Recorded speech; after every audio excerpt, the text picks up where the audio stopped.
रख लूंगा, लेकिन एक बात समझ लो कि भाई अगर मुझे कोई खतरा कहीं महसूस होगा तो मैं तो विठल भाई पटेल को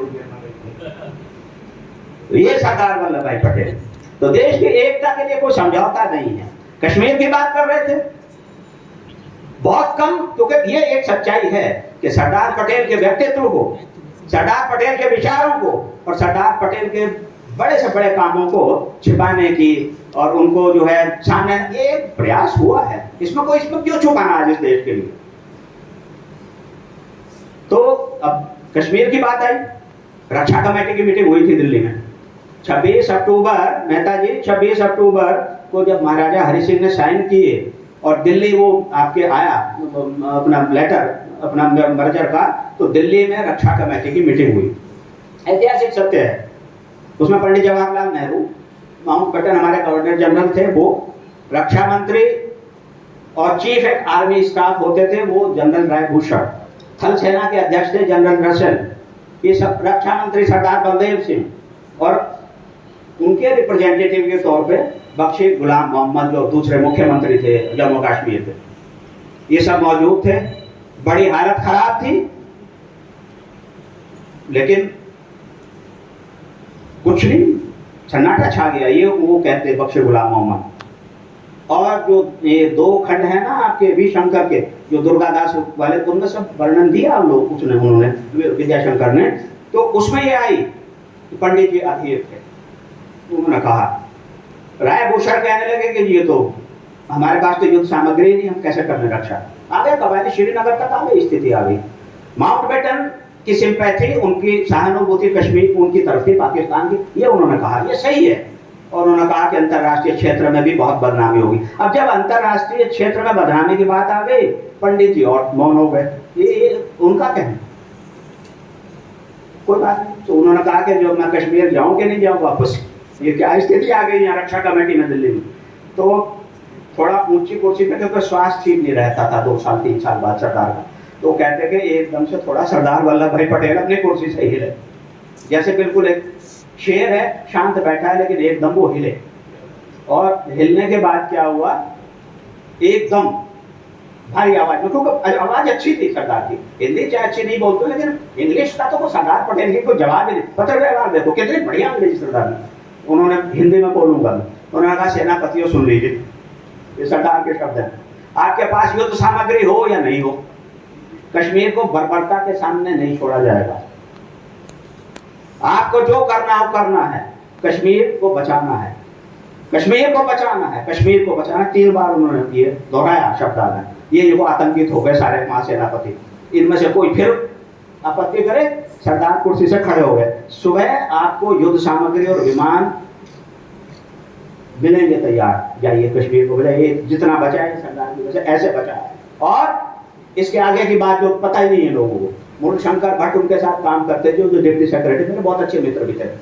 उन्होंने सरदार पटेल खुद प्लेन में बैठ करके, जब तक वो ऑपरेशन रुका नहीं, श्रीनगर हवाई अड्डे पर बैठे रहे।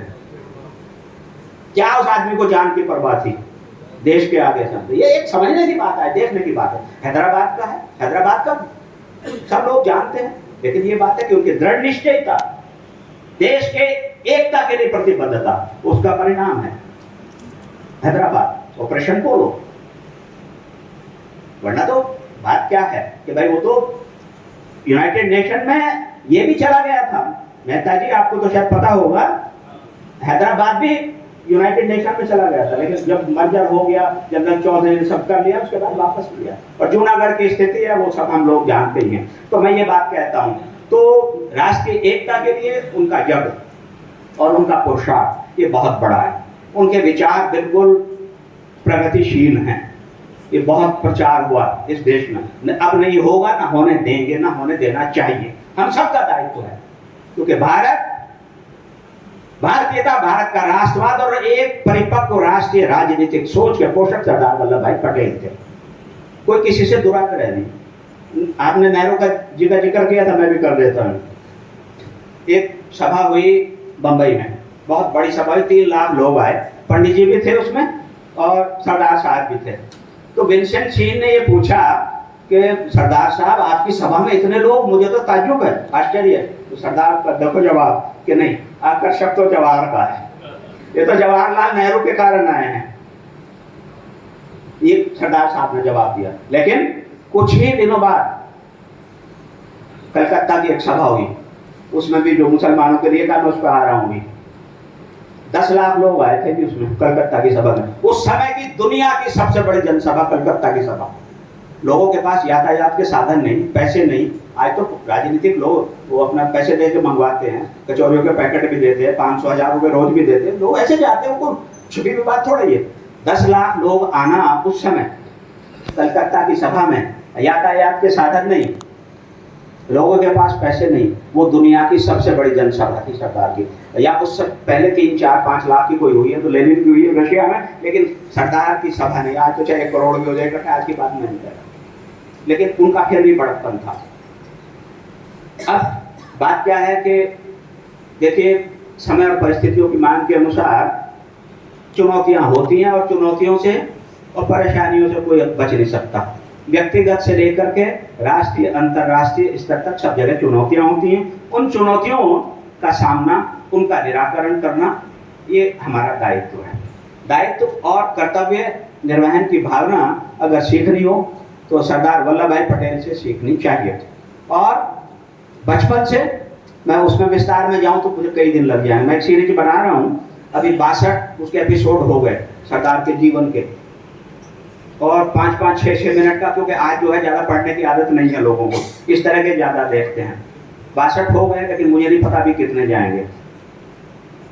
तो वहां मैंने सब कवर की हैं, यहाँ मैं बहुत विस्तार में नहीं जाना चाहता। मैं बस इतना अनुरोध करना चाहता हूँ कि अब यह आलोचना समालोचना का विषय किसी का नहीं है, किसी के लिए भी हमें ऐसा नहीं कहना है।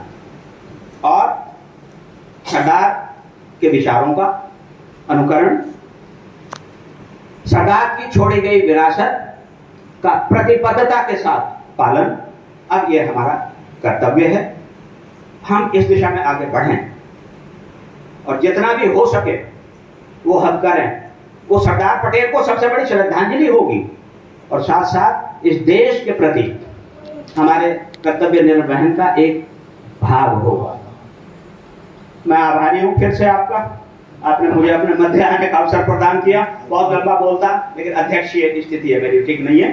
तो बस मैं निरंजन भाई आपसे फिर अनुरोध करूंगा कि आप इसको क्रम को आगे बढ़ाइएगा, क्योंकि अभी बहुत कुछ बाकी है। हमारे बड़े दुर्भाग्य की बात है कि सरदार साहब पे ही काम नहीं हुआ। अरे सबके collected selected work, Pant ji के सबके निकल गए हैं, हम कर क्या रहे हैं? ऐसा ना, सरदार को ज्यादा राजनीति में ही लेना और जो वास्तविकता है उसको नहीं लाना। तो सरदार पटेल तो मतभेद किसके लिए होते, 2 भाइयों के भी होते, मतभेदों के मध्य भी देश के लिए वो कितना ऊपर उठ जाते थे, अपने आप को कितना नीचे ले आते थे, सब सीखने की बात है। तो जो उनकी विरासत है, जो उनकी लिगेसी है, वो हमको साथ में ले आनी चाहिए।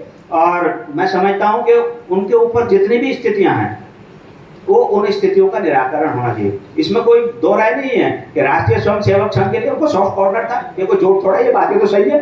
राष्ट्रीय स्वयंसेवक को देशभक्त संगठन मानते थे वो, इसमें कोई वो बुरी बात नहीं है, उनका सहयोग चाहते थे। और लेकिन उन्होंने ये भी कहा था कि संघ के लोग कांग्रेस में आ जाओ, मत हो जाओ। क्यों, ठीक है ना मिश्रा जी? मिश्रा जी, सरदार ने कहा था कि कांग्रेस में आ जाओ, है ना? ये भी बात है। बात मुसलमानों की, मुस्लिम विरोधी बिल्कुल नहीं थी। लखनऊ में उन्होंने कहा है कि भाई 2 नाव में सवारी नहीं हो सकती, रहना भारत में, बात पाकिस्तान की करनी, चले जाओ। किसको कह रहे थे? मिर्जापुर के उसको कह रहे थे, खलीफुर्जमा को, या मेरठ के नवाब इस्माइल खान को कह रहे थे। अरे बट तुमने डिवीजन करा दिया, उत्तर प्रदेश से डिवीजन की शुरुआत हुई है सबसे पहले। मुस्लिम लीग को प्राण यहाँ से मिला, उत्तर प्रदेश से, और फिर यहाँ वहां जाते नहीं और बैठ के तमाशा कर रहे, उनको की चेतावनी हुई। कलकत्ता की जनसभा में उन्होंने कहा है कि भाई हिंदुस्तान में जो मुसलमान है 3-4 करोड़ अभी रह गया, ज्यादातर ने साथ वहां दिया, चलो दे दिया, ठीक है, लेकिन आपका क्या, एक रात में, एक दिन में आपका दिल भी बदल गया इसका। तो आपको अपनी देशभक्ति की परीक्षा देनी पड़ेगी, सरदार ने कहा है। लेकिन ये जो विश्लेषक है आजकल के, ईमानदार नहीं है। गांधी जी का एक वॉल्यूम है, मेरे सपनों का भारत, उनका कलेक्शन है। गांधी जी ने भी यही बात कही है। गांधी जी का जरा धीमे स्वर है, उन्होंने कहा कि भाई अगर भारत में नहीं बनती तो इस संघ को छोड़ के पाकिस्तान, गांधी जी ने भी कही है ये बात, लेकिन सरदार ने स्पष्टता से कही है। सरदार का अपना एक स्टाइल था कहने का, उसमें कोई गलत बात नहीं, वो आज भी है। देश के सामने स्थिति ये भी है, क्योंकि इस देश में धर्म और राष्ट्रवाद, इसके बीच में भाई बैलेंस तो बना के रहना पड़ेगा, देश को सर्वोच्च तो रखना पड़ेगा, ये बात है। फिर आप कितने बड़े भी अंतरराष्ट्रीयतावादी हो, अगर राष्ट्रवाद मजबूत नहीं है, सुदृढ़ नहीं है, आप झूठ बोलते हैं, गलत है एक्चुअली बात। और फिर अंतरराष्ट्रीयवाद की भी बात आप करो तो कहाँ, अपनी कम्युनिटी तक, ये नहीं है। तो ये सरदार की लेगेसी है, सरदार के विचारों को समझना, उनको प्रकाश में लाना और उनकी विरासत को आगे बढ़ाना। मैं समझता हूँ कि सरदार वल्लभ भाई पटेल विश्वविद्यालय इस संबंध में लीड लेगा, ये नहीं लेगा तो और कौन लेगा। भैया भाई पटेल ने 15-15 सीटों के लिए मुश्किल से बढ़ाया था विश्वविद्यालय, मौलाना आजाद शिक्षा मंत्री थे, कितना दुराग्रह था, इतना पूर्वाग्रह था, मुझे तो सारी नहीं मालूम है स्थिति। 10-10 सीटों के लिए भैया भाई उनका लड़का परेशान हुआ जब ये कहा। आज तो ईश्वर की कृपा है, सरदार वल्लभ भाई पटेल का भी विस्तार है, नाक में भी विस्तार है, तो मैं तो यूजीसी कमेटी में हूँ ना, तो मुझे सब पता है इस बात का। तो आप इसको बढ़ाइए, किसी की आलोचना नहीं, किसी समानांतर लीडर के लिए बुरा नहीं, हमारा महावीर नहीं ना, गांधी जी का ना, सरदार का, किसी का भी नहीं हमारा। सरदार की लेगेसी को, सरदार की विरासत को आगे बढ़ाना है, सरदार के विचारों का प्रसार करना है। इसका अर्थ यह हुआ कि हमें देश की एकता और अखंडता को सुदृढ़ करना है। बहुत बहुत आभार। जय हिंद, जय भारत।